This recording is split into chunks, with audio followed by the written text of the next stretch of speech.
Find the volume of the solid obtained by rotating the region bounded by the y equals the fourth root of x equals 0, and y equals 1. This will be rotated about the line y equals 1. So the very first step in the process is to draw the graph. So the only thing we have to worry about really is this fourth root of x. What exactly does that look like? Well, the graph of the fourth root of x looks much like the graph of the square root of x. Okay, you know the relationship that the y equals x squared has to y equals x to the fourth? Where if you're a number between -1 and 1, the square is bigger than the fourth power. Think of a half. If you take it to the fourth power, you get a 16th. But if you take it to the square, you get a fourth. And a fourth is bigger than a 16th. So for these numbers between -1 and 1, the parabola is larger than the fourth degree polynomial. And we're worried about the inverses of these guys. Switch the x's and y's. And so the graph gets turned on its side. We don't get the other part of it because we wouldn't have a function. And there we'd have that the fourth root of x then would be larger than the square root of x. Anyway, so we have a general idea now of what the graph should look like. Now the other parts are x equals 0. That's more commonly known as the y-axis. Y equals 1. That's just a horizontal line. Okay, we'll just label it 1 here. And now we have this curve, y equals the fourth root of x. And so we're talking about the region then that is in between these three different functions. It'd be this region here. What do we do with that? We then rotate that about the line y equals 1. That's this line here. That's the upper bound on the region. We're going to rotate around y equals 1. We have the region. Step 2 is to decide which method to choose. So we're going to have two graphs, exactly the same. One where we draw a rectangle that's parallel to the axis of rotation. The other where we draw a rectangle that is perpendicular to the axis of rotation. And it's inside of our region. When you have parallel to the axis of rotation, that's going to be shell method. When you have perpendicular to the axis of rotation, it's either disk or washer based on the fact whether or not there is a gap between your region and the axis that you're rotating about. It's flush up against this, and so it's going to be disk. Since this rectangle is sideways, it gets moved upwards. If you're moving upwards, then you're changing y. This is shell, in this case, is going to be in y. Then disk is this vertical rectangle gets moved from left to right, so that's going to be in terms of x. The x is going to be the changing value. If you're in y, you can't have functions y equals.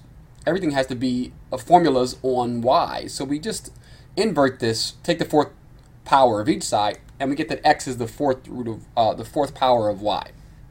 It's going to help us out. But let's set them both up.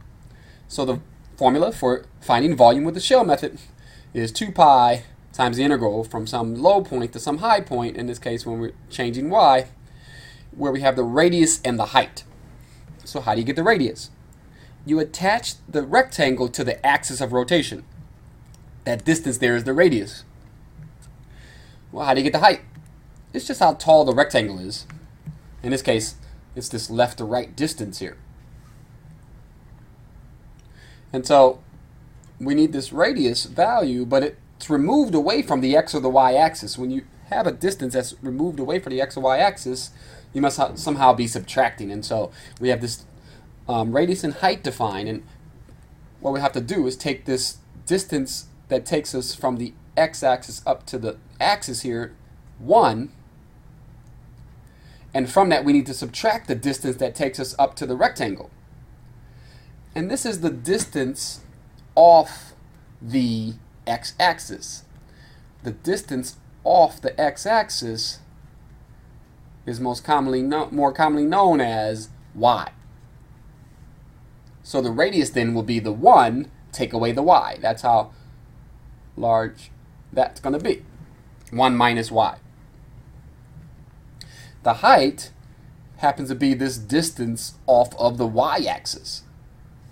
And that's commonly called x. Now everything is in terms of y. We can't use x, but we know that all you need to do to get the x is take the 4th power of the y. So y to the 4th would be the height.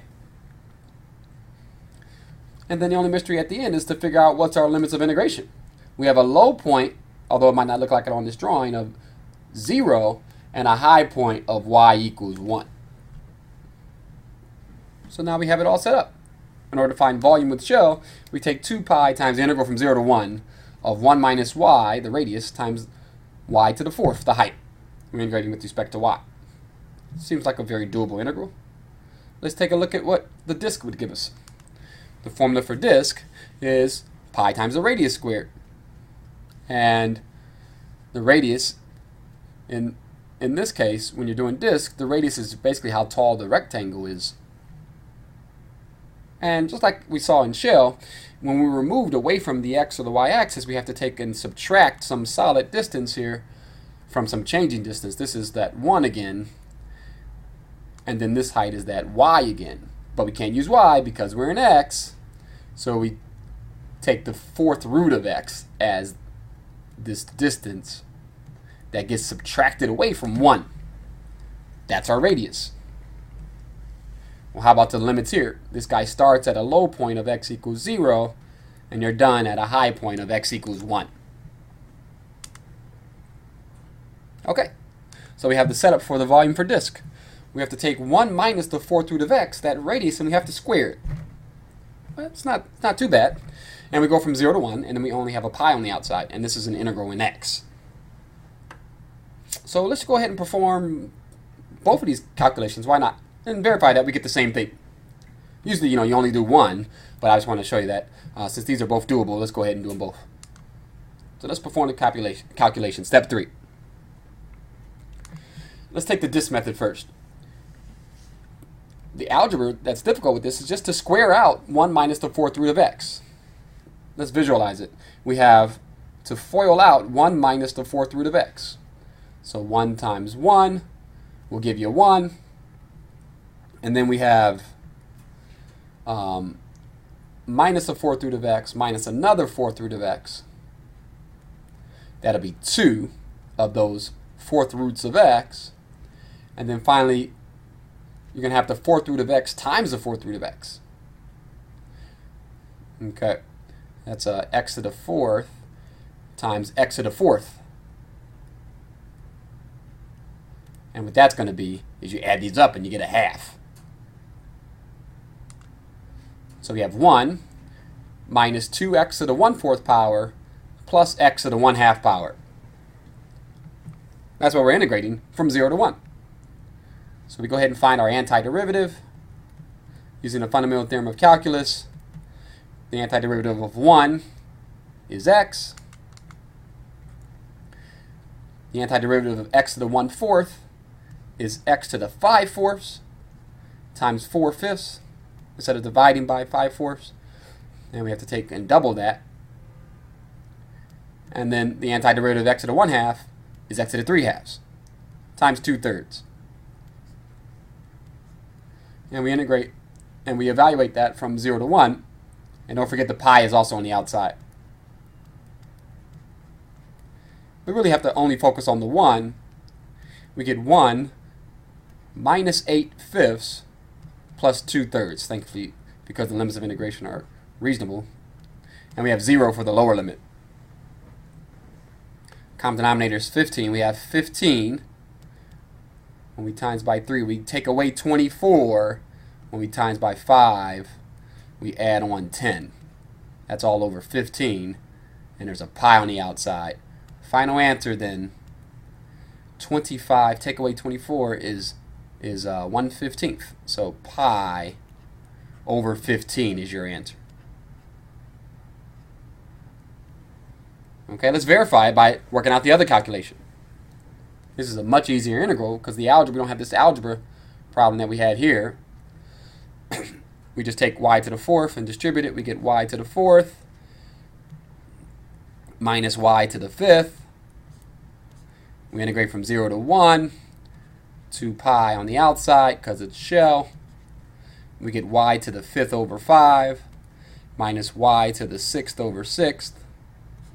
We go from 0 to 1, and don't forget the 2 pi on the outside. And we end up with a fifth minus a sixth. Upper limit, lower limit is 0. And that's 6/30 minus 5/30. That's 1/30. Don't forget, though, that 2 pi is on the outside.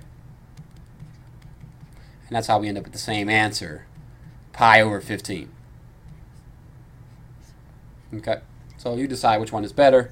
I just wanted to show you how some can be done with both if the calculations aren't that difficult.